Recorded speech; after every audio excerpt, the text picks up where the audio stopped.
thông một cái lịch này vậy đây đó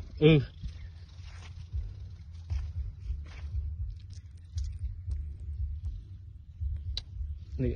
cái tóc này gì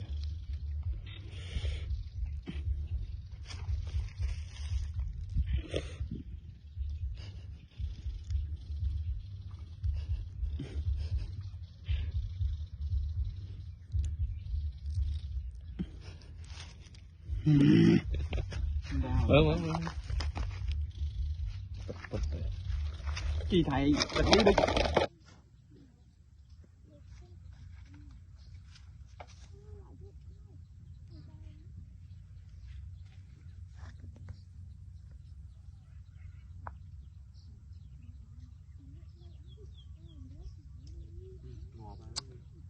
vọt thang pít thơm lọt sầm đai sầm này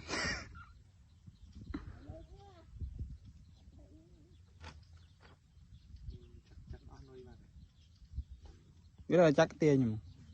hết đấy